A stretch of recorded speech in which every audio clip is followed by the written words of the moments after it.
was to go the country like America or Canada or Japan. So we sent by the government directly.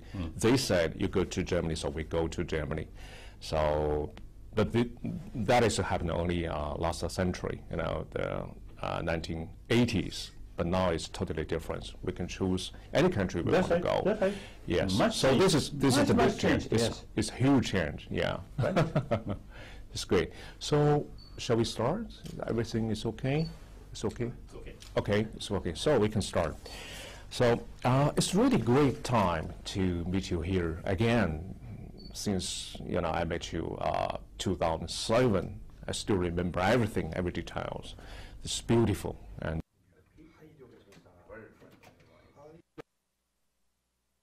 when did you speak? Cantonese, I think. Cantonese is no problem with me. Putonghua? Putonghua, no problem. And I can English. speak a little bit German because I studied in Deutschland. Oh. Yeah. Good morning, such as. This means good morning. Yes. I stayed in Germany for more than 5 years. And my wife also, he got a PhD there. We studied economics. So. Perhaps you met the German, perhaps your wife. You met your wife in Germany? No, well, we were classmates in the university. While studying German, you met, because, you find well, good friend. Oh. Yes, good question. By that time, we sent by the government. We didn't have any choice to go the country like America or Canada or Japan. So we sent by the government directly. They said you go to Germany, so we go to Germany.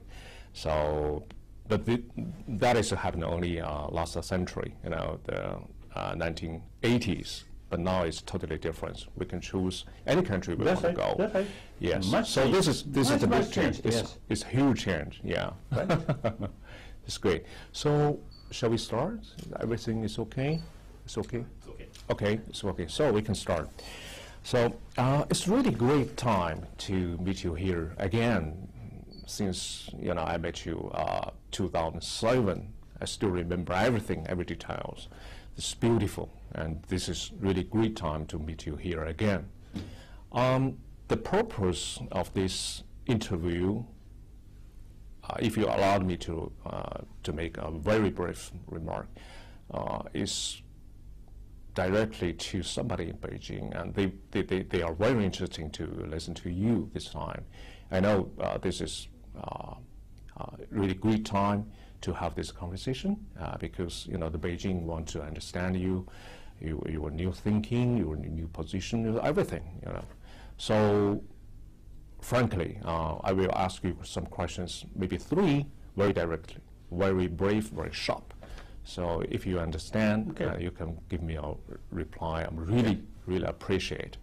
Whatever you want to say, what kind of thing you want to say, will be directly to Beijing. This is my major purpose for this conversation. So if you allow me to start. Okay. Thank you very much. Okay, the third plenary session of the 18th CPC Central Committee has just announced the public even to the world that the new leadership will take some new reforms, covered 15 areas: economic, political, social, government rules, rule of law. Everything will be start the new things. They start a new journey. So, if you could tell me what's your comments for these very key meetings given by the CPC Central Committee. So could you just tell me what's your first match of this? Thank you. Indeed, I'm very happy having this meeting, interview. As you mentioned, this interview will reach in Peking and mainland China. So it is something very, very important. So sometimes, due to a lack of contact, and sometimes to say misunderstanding. So that sometimes creates unnecessary problem. So this kind of sort of interview or talk is very helpful in order to get the real picture. Now, your question. Of course, almost whole my life is a very close connection with the development in People's Republic of China. So I usually look 4 eras. Now, including today, 5 era. First, Chairman Mao's era. Chairman Mao Zedong, I personally, you see, know several meetings when 1954, 55. Oh, great revolutionary, really great sort of, I think hero. I think it's the early part of his sort of life during revolution work at Yan'an, what would you call it? The cave, Yemen, isn't it? Kasati. Yemen. Oh, Yeah. oh, and then at the early part, I think really wonderful. I think under the leadership of Chairman Mao and the Communist Party, Yes. I think really made, I think, tremendous sort of contribution. So Chairman Mao's period very much emphasis importance of ideology. Then Deng Xiaoping era, he emphasizes more important economy. Sometimes he may be a little negative about ideology. Yeah. Doesn't matter capitalism or socialism. Exactly. So long you see people's living standard improve. That's more important. Yeah. So you see his new initiative, I think, really brought big change in People's Republic of China. Economic condition much improved. Now, several hundred, I think, millions of people's living standard much improved. Then Jiang Zemin era. Because now you see because of economic liberalization, the middle class people also increase, and then also billionaires also used to come. So these not only new class but also quite influential in the society. Right. So therefore, the Jiang Zemin, they saw now the Communist Party no longer just represent working class people. So 3 represents. This concept you see develop. Then Wu Jintao era, because now the gap rich and poor, and also the coastal areas economic condition and interior area differences. And then also in the past, working class people certain right they take for granted. Now these also then sometimes a little bit difficult. So therefore, and then you see the gap rich and poor. This also become very serious. So therefore, the Wu Jintao now particularly emphasizes the promotion of harmonious society. That's right. These things, I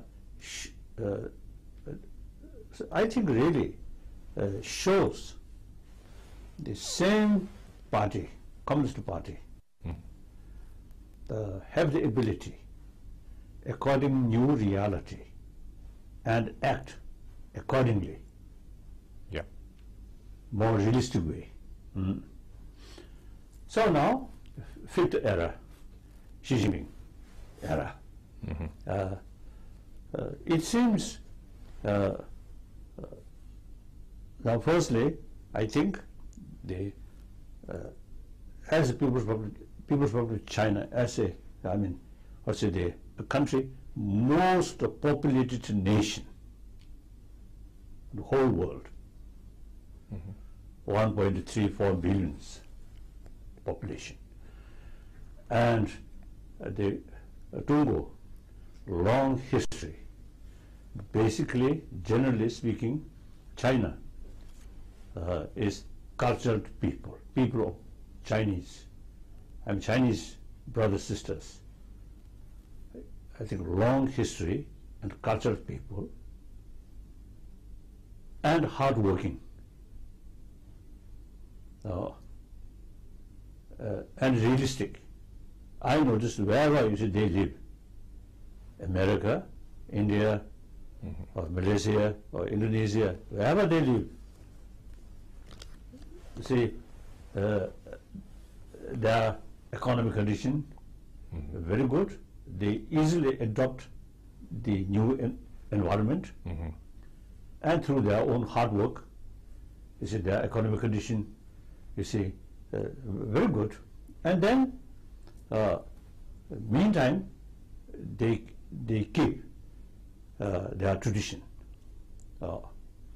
Chinese tradition. So now the new leadership, I think, I'm quite sure now reality is changing, whole world, things are changing. So the great nation, People's Republic of China, there is potential because of ancient, most populated nation. Now economy also now grow quite well. Therefore, people from China can take important constructive role on the global level. Now, although things have been opened, economic liberalization, and that opened more wider contact with outside world. Now, people from China, I think, in global issues such as the environment issue and some other sort of issue, world peace in many fields, I think people from China can make significant contribution. So for that reason, firstly, within China, now, frankly speaking, still there are a lot of problems. Yes. So we have to sort of accept the problem and then face these problems. It is better, face this problem and tackle and accept. Sometimes people, there's a problem, but seems no problem. That's not much sort of helpful. So must be realistic, must accept, must face the reality.